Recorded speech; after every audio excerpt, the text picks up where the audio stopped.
What happened to you? Covered in blood. My high school freshman daughter, who was supposed to have gone to visit my in-laws' house, came back home with blood flowing from her forehead, so I screamed. After quickly treating her, I immediately contacted my husband. When he answered the phone, I shouted at him without thinking. Where are you? Didn't I tell you I'm on a business trip? I was stunned by his unexpected response. After all, I had seen off my husband and daughter who were supposed to visit my in-laws' home 5 days ago. In front of me was my daughter with a serious injury. Seeing me confused, my daughter revealed a shocking fact. My name is Mia Smith. I am a 40-year-old part-time housewife. My husband Michael is a salesperson who visits various schools to sell high school teaching materials. He says that trust is important, and he always behaves properly, which is cool. My daughter Sophia became a high school freshman this fall. She used to be so clingy that she couldn't leave my side, but now she's so reliable that she makes dinner and waits for me when I come home from work. I was living peacefully with my husband and daughter, but 5 years ago, my mother became bedridden due to an internal illness. Since then, I've been busy with caregiving and part-time work. I couldn't even visit my in-laws' house because of my mother's illness, and I couldn't make it happen even though I thought I should go there around Christmas. However, at that time, You don't have to push yourself. It's good that you have an understanding husband. he went to my in-laws' house alone while joking and laughing. I felt very sorry, but I was grateful because I was busy taking care of my mother. However, 3 years ago, my mother-in-law died suddenly in an accident. My father-in-law was very depressed because they were very close, and Michael's visits to my in-laws' house increased more and more. I'll take my father on a trip to cheer him up. I want to treat him to delicious sushi. Furthermore, the expenses increased to $200 or $400 every time he visited my father-in-law's house. However, as someone who was not going back to my in-laws' house because I was only taking care of my mother, I couldn't say anything about the money. One day, my husband talked to me about the cost of visiting my father-in-law, as usual. I need $700 for the next visit. What? I wondered if such a large amount of money was needed for just one visit, but my husband didn't tell me the details of how the money would be used. It must be necessary money. I convinced myself that it was also something to make my father-in-law happy. However, I didn't have any spare money at hand due to the sudden expense, so I had to temporarily withdraw money from the account where I had saved my daughter's tuition fees. From now on, I have to refrain from going to the hair salon for a while and not touch Sophia's money. From there, I worked hard to save money and gradually returned it to my daughter's account. Sophia's entrance exam went well, and while we were taking a break, I want to see Sophia after a long time. Great! I'll take Sophia and my dad out for crab. It's a reward for always working hard. Really? Yay! thank you always. She never complained even though she was always being patient, and she helped me take care of my mother. I was filled with gratitude. On the morning of the day they were to leave, Sophia waved goodbye cheerfully and said she would buy souvenirs. Have fun. Everyone in the family was smiling. At that time, we had no idea that something like that would happen. It's been 5 days since Michael and my daughter went to my father-in-law's house. I was preparing lunch in the kitchen when I heard the sound of the front door opening with a bang. "Who is it?" without ringing the doorbell. I was surprised and answered it loudly as I headed for the entrance. To my surprise, Sophia was standing there with blood flowing from her forehead. What happened? I screamed, looking around to ask my husband what was going on, but he wasn't there. I brought my trembling daughter into the house and immediately called Michael. Where are you? I'm at work. Didn't I tell you I'm on a business trip since the day after I took Sophia to my father's house? I was in great confusion. I didn't know anything about that. And most importantly, Sophia came back home with a serious injury. She probably just fell. Teenage girls tend to exaggerate, so don't believe everything she says. Bye. He hung up the phone. I couldn't believe such a crazy story, so I couldn't just say yes, I see.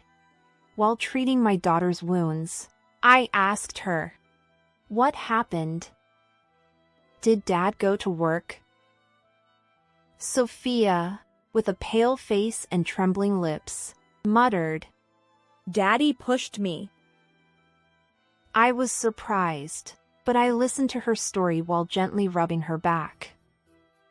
Then I found out an unbelievable fact. My husband had been keeping a secret from us, and he had hurt Sophia because she found out about it.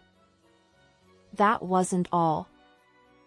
He threatened Sophia, who was bleeding, saying, Tell someone about this.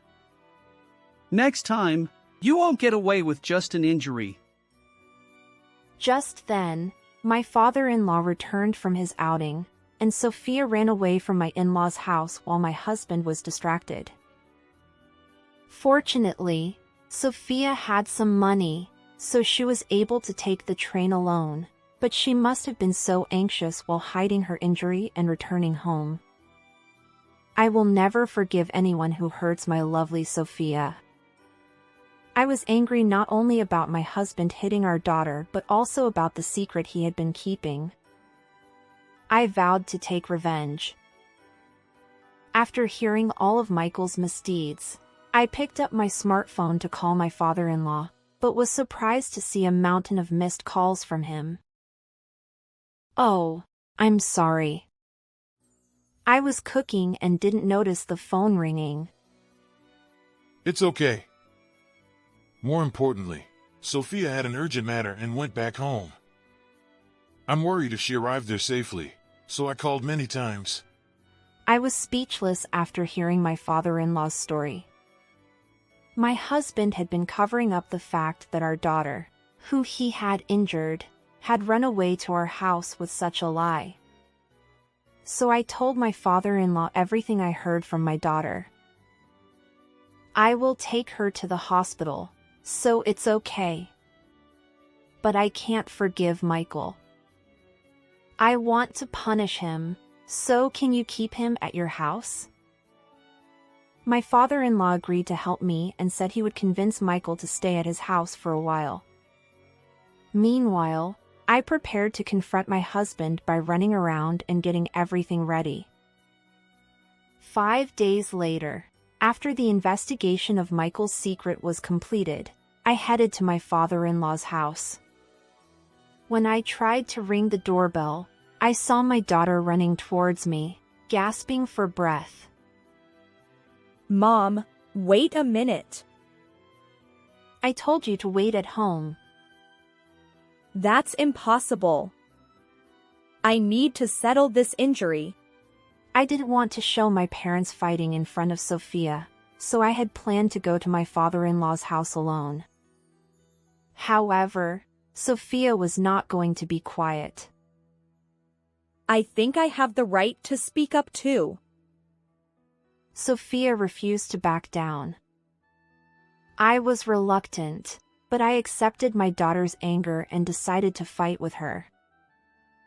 After being greeted by my father-in-law, who already knew about my plan.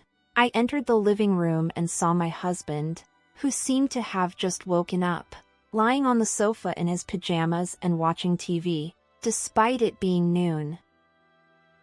"Oh, wasn't it a business trip?" I suddenly asked, and Michael jumped up in surprise. No. I was supposed to go, but it got cancelled." He began to make excuses. "Well, that doesn't matter. I want to know about Sophia's injury." "Oh, yeah, it's a stinky story. She fell down the stairs and hit her forehead." I wanted to shout at him for being so slippery, but my father-in-law spoke first. Enough already. We know that Sophia's injury is your fault. Sophia also raised her voice in agreement, and I glared at Michael. The guilty husband was flustered, but then he suddenly had an idea and looked proud as he spoke. "You haven't visited my father's house for a long time, but you act like you're so great. I cherish my father more than you guys did not." He laughed and smirked, thinking I wouldn't say anything. It was true that I hadn't said anything because I thought he was right.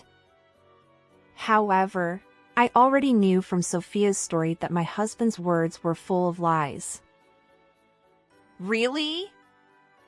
Can you say that it is cherishing your father when you go back to your father's house, but let your daughter do all the housework instead of spending time with your father? Yes. You've been lazing around at home since we came here. Shut up. It's just this time. I'm always working hard.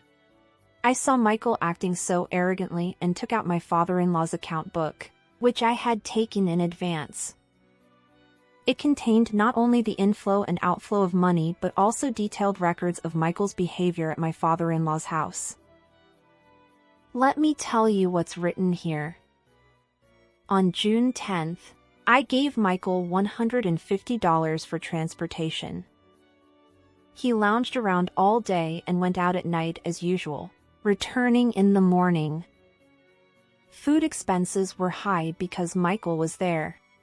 I read the contents in a monotone voice. According to the book, Michael lied that I didn't even pay for transportation every time he visited my father-in-law's house and received money from his father every time. Taking advantage of the fact that I didn't visit my in-laws' house, Michael had made me out to be a stingy wife and had tried to get sympathy from his father. Aren't you ashamed of living off your parent at your age? And you received so much help from him. You didn't even get an allowance, and you came to my house often. I felt sorry for you and did many things for you, but it was all nonsense. We blamed him, and Michael choked on his words and fell silent. I wonder what you used the money you swindled from your father for. Well, that's... You don't have to say anything. You're probably just thinking of another terrible lie. After Michael mumbled something, I ignored him and presented a certain photo in front of him. You wanted the money so badly because you were living it up in a place like this, weren't you?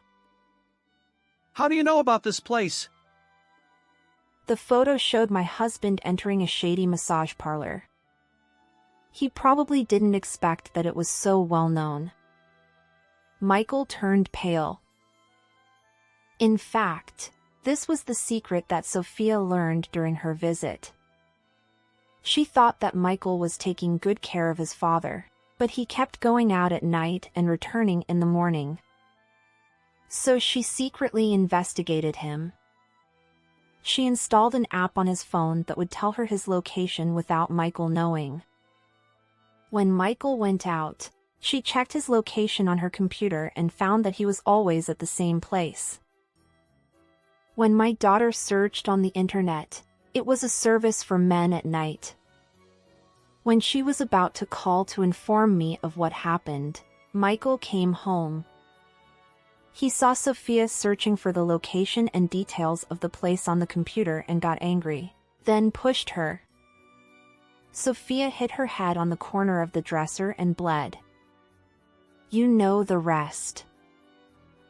After hearing Sophia's story, I left my mother in the care of a professional caregiver for a few days and staked out the place to gather evidence of Michael's spending. I took photos of him entering and leaving the place. When I saw my husband, who walked into the place with a light step, I was shocked.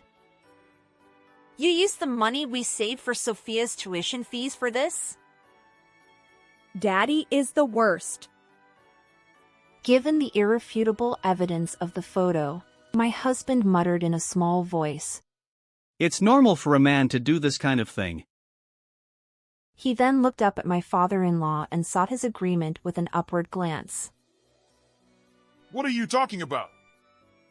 You can't afford to waste money on night outings when you have to pay for your child's education. I'm tired from work too. What's wrong with taking a break? My daughter sighed as if she were disgusted with her father's attitude. Mom, do you know what kind of place that is? Huh? No, I don't. I just took pictures and left. I thought so. Here you go. Sophia placed several sheets of paper with the place's homepage printed on them on the table. When my father-in-law and I peered inside, we saw that the girl working there was wearing a school uniform. Although everyone seemed to be an adult, it was a place where they provided services in cosplay.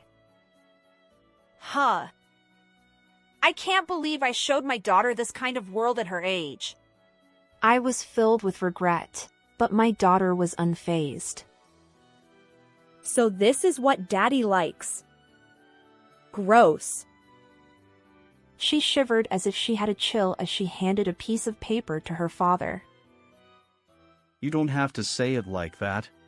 If the schools affiliated with your business partner find out that you love uniforms, it would be a huge problem. I can't imagine the company that sells teaching materials to the schools would continue to employ someone with such a fetish. My husband turned pale as I gave him a cold look. Oh, right. I immediately took out his schedule book. Since it had been left in his business bag, I was able to find it easily. I can see from this that all the schools you are attending are now known. Shall I contact these business partners about your lovely hobby? Please don't do that. I'm sorry. I went too far. I'll change my ways from now on. He must have realized that he couldn't get away with it. He began to tremble and sat down on the spot. He is apologizing desperately, but it's unforgivable that he has been going to the place for years, spending money recklessly, and even causing his daughter to get hurt. Who would believe a liar like Daddy? I'm ready to consult a lawyer and prepare for divorce. You will pay me compensation for the money you spent extravagantly so far. This is the end of our relationship. No. Don't do that. Gross. My husband tried to cling to Sophia, but she immediately avoided him and eventually burst into tears. We looked at him with cold eyes as he cried in such a pathetic manner. The divorce was finalized soon after, and my husband was ordered to pay $10,000 for his reckless spending and $20,000 in compensation. Then, somehow, his frequent visits to that place were discovered by his company, and Michael was fired. He was also cut off by his father and now lives alone in a rundown house. He is surviving on day labor, but he can't afford to pay the compensation, so he ended up borrowing money from shady lenders and is now living in fear of debt collectors. On the other hand, I had more free time after the divorce. With my daughter's help, My mother's condition improved dramatically, and she no longer needed care. Now, the three of us women live together happily and peacefully. How was this story? Please subscribe to our channel. See you in the next video. Thank you for always taking care of Daisy and Annabelle. My husband said as he prepared lunch for both of us. However, he had a trick up his sleeve and I lost consciousness shortly after starting to eat. The next thing I knew, I was in a hospital bed. Apparently, I survived. When I collapsed, my husband said, "I'm finally free." I thought he was going to kill me. My name is Vivian, and I'm 33 years old. I have a husband named Ashton who is 2 years older than me, and we have twin daughters named Daisy and Annabelle who are 5 years old. We're a family of 4. Since my husband and I both work, our daughters go to daycare. They have personalities that are very similar to mine. They're strong-willed and speak their minds, but they don't bully others. They're the type of kids who can't leave a friend alone when they're alone. They're also a bit bigger than other kids, so they're natural leaders. I think I'm a pretty straightforward person too. I'm often relied on at work, and I think I'm a bit of a big sister. On the other hand, my husband, the only man in the family, is a bit timid. I often see him being pushed around by our daughters when they ask him to take them somewhere on holidays. However, it doesn't seem like he minds being pushed around like that. I think he just wants to fulfill our cute daughter's wishes. I thought our family of 4 would continue to live together happily and cheerfully, but my husband has been changing little by little. It started with something small. His overtime work increased a little. Until now, my husband had been avoiding overtime work to spend time with our daughters. Since I have to work overtime, I used to ask him to pick up our daughters from daycare when he came home on time. However, he started working overtime once or twice a week, which was a change from before. I understand that it can't be helped if it's work. I managed to adjust my schedule and started picking up our daughters from daycare. However, our daughters were a little unhappy about it. Actually, when my husband picked them up, he bought them sweets about half the time on the way back. They complained that they couldn't get sweets anymore because I was picking them up. Well, no matter how much they complain, I'm not as sweet as my husband, so I don't intend to buy them sweets. With this kind of life continuing, my husband's overtime work is said to increase a little more. The number of days won't change, but the hours will be longer. I don't know what kind of work my husband does since we work for different companies. I couldn't bring myself to blame my husband, who looked apologetic, and had no choice but to accept it. However, after living like this for 2 months, I became curious about what was going on. So I decided to ask my husband directly. "Hey, it's been 2 months since you started working overtime. Isn't there an end in sight for your work? Can you tell me what kind of work you do?" My husband replied, Vivian wouldn't understand even if I told you. I'm just doing my job to the best of my ability. Why are you blaming me like that? He said this in a pretty strong tone, which I didn't expect. I know it's work, but I just wanted to know what kind of work it is. I understand that it's work. But Daisy and Annabelle are lonely. It would be nice if you could come home early once in a while. They seem to be looking forward to you picking them up from daycare. My husband replied, Those 2 aren't looking forward to me picking them up. They're just interested in the sweets I buy them. They're not lonely. I was speechless. I never expected my husband to say something like that. Taking advantage of the fact that I didn't answer, my husband finally said, I'm going to be busy with work from now on. It seemed like he wanted to end the conversation. I was so sad about my husband's change that I wondered if his personality had changed because of the overtime work. Another month passed. My husband started working overtime almost every week. On days when I couldn't finish work, I had no choice but to put our daughters in extended daycare. As a result, their bedtime became later, which I knew wasn't good for their health. But work wouldn't wait. And then my husband started going out alone even on holidays.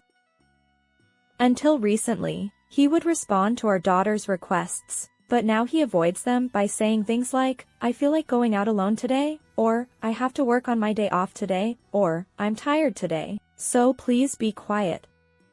Our daughters look obviously lonely. Is Daddy busy today too? Won't he play with Annabelle and me? When she says something like this, I get sad too.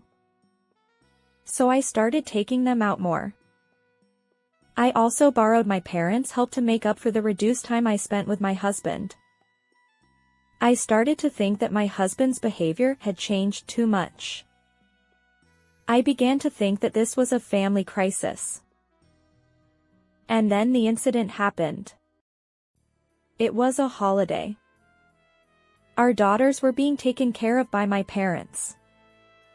My husband was at home on a rare holiday and said to me, I'll make lunch today, so let's eat together. It had been months since my husband cooked for me. I think it was before he started working overtime. It's rare. I couldn't be happy about it, so I said this. It's a thank you for always taking care of Daisy and Annabelle. He started making lunch. He said he could do it alone, so he didn't let me into the kitchen. And in no time, he finished making beef stew for lunch. When he was ready, he called me to the dining room. Okay, it's ready.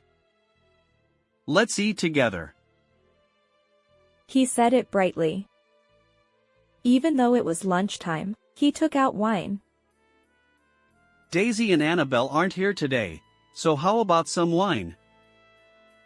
Although I thought it was really unusual, I decided to have some wine that would go well with the beef stew. Cheers! And so the meal began. The beef stew my husband made was very delicious and went well with the wine. As I ate a little more, I began to feel sick. Oh. What happened? At the same time, I started to feel sleepy. Was I already drunk?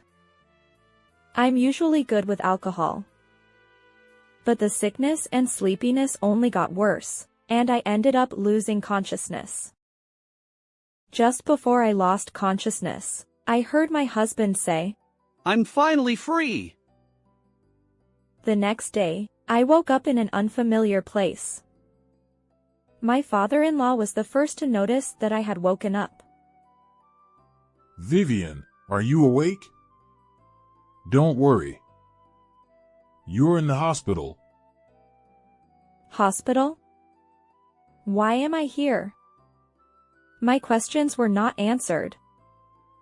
Then I saw my mother-in-law crying in the corner of the hospital room. What's wrong? When I spoke up, my mother-in-law approached me with a start. Vivian, I'm really sorry about Ashton. It seemed that my husband was involved in my hospitalization. But he wasn't here. Where is Ashton now? When I asked, my in-laws' faces clouded over a little. I'm sorry, but after Ashton told us that you had collapsed, he disappeared without saying anything. We've been asking around since yesterday, but we don't know where he is. That's what my mother-in-law said. Was my husband gone? I had a vague idea of where he might be. But what about my condition? My father-in-law answered that question. It seems that there were sleeping pills and pesticides mixed in with yesterday's lunch. Vivian ate it and got sick. And the wine you drank with it doubled the effect of the sleeping pills. Did my husband use pesticides? Thanks to the early discovery, we were able to treat it quickly. That's what my father-in-law said. Why did my husband contact my in-laws even though he had put pesticides in my food himself? I forgot to ask that. He must have wanted to kill me, judging from his words about being free. There were many mysteries about my husband's words and actions. My parents took care of my daughters while I was unconscious. That's why they didn't come to the hospital room. I finally understood that. I stayed in the hospital for one more day for tests and was discharged the next day. I was surprised that I was so energetic despite having eaten pesticides. My parents-in-law accompanied me with apologetic faces. I felt more sorry for them than they did for me. After I was discharged, I went to see how my daughters were doing. Even though I hadn't seen them for 3 days, it felt like a long-awaited reunion. And I asked them to stay at my parents' house for a little longer. I had to head to the battlefield. The battlefield was an apartment. I rang the intercom with determination. Then I heard a man's voice from inside. It was a voice I recognized. Yes, who is it? It's me. Vivian. I answered, and there was a loud noise from inside. After a while, the door opened, and my husband came out. His face was pale. Vivian, why are you here? That was my husband's first word. A wife should know where her cheating husband is. I said it loudly on purpose. Then my husband panicked. Can you speak a little quieter? He said that. Why don't you let me in? I want to meet your mistress. I said it without lowering my voice. It was a bit unfair, but it was a strategy one had to use to talk inside. My husband reluctantly let me into the room. I won my strategy. The woman inside should be named Cecilia. The reason I ended up in this apartment and why I know this woman's name is that I had a private investigator investigate it. Cecilia was a woman who looked good in a dress, unlike me, who always wore pants. This was the first time we met, but I knew from the investigation report that she had a neat personality. Well, I don't know if someone with a neat personality is really neat when they're cheating on someone else's husband. But she looked cute, and her personality was the opposite of mine. My husband asked me with a pale face. Are you okay? Oh, right. I forgot. My husband made me drink pesticides. And sleeping pills too. What was the meaning of these sleeping pills? I had a lot of questions to ask. I'm fine. I had a thorough examination and everything's okay. But why did you try to kill me? You called your mother early on, but you wanted to kill me?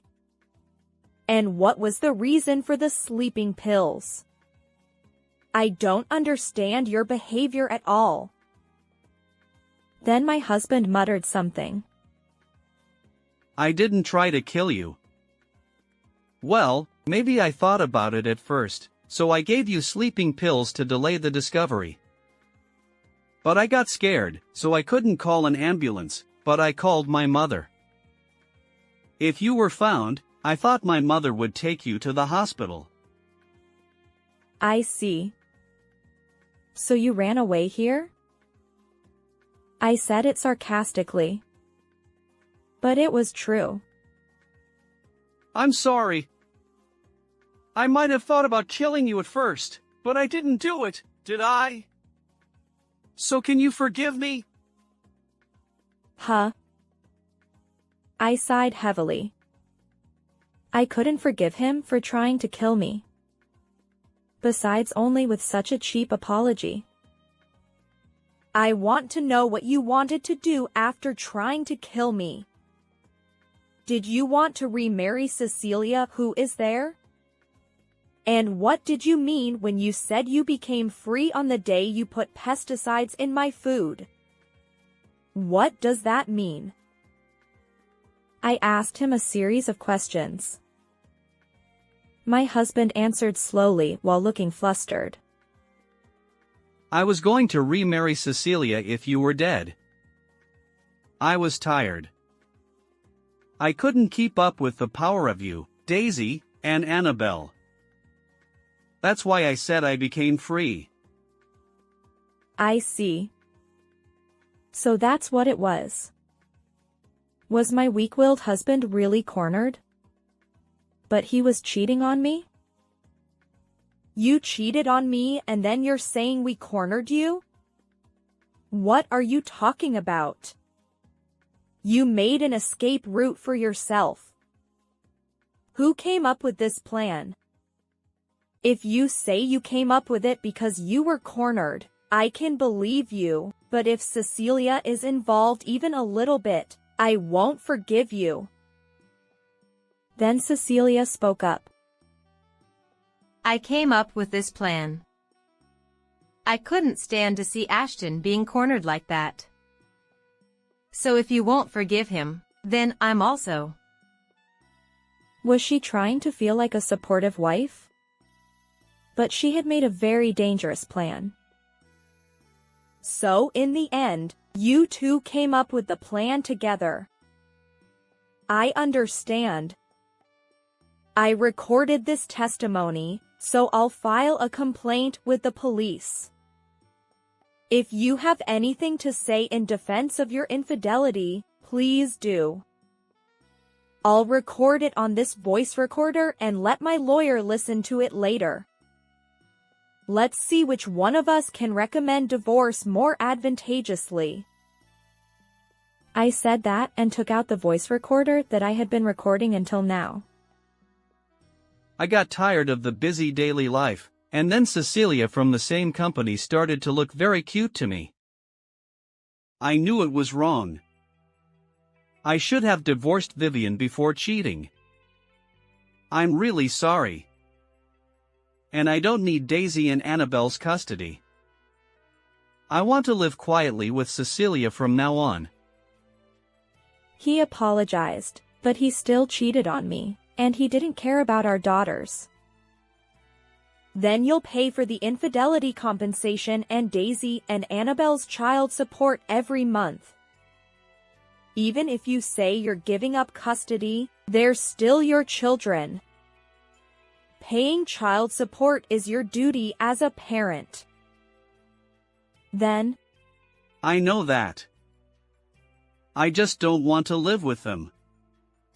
But I think they're cute.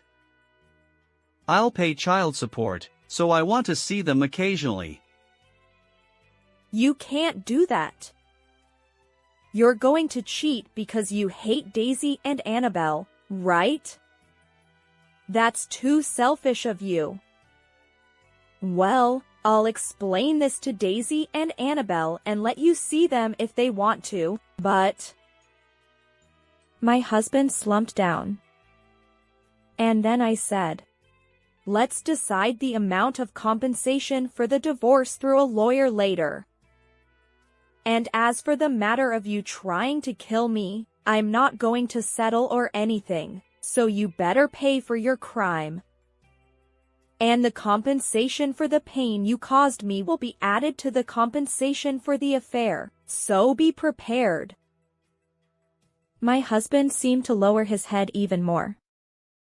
Then I turned to Cecilia. You've been acting cool since a while ago, but you're going to be arrested by the police too.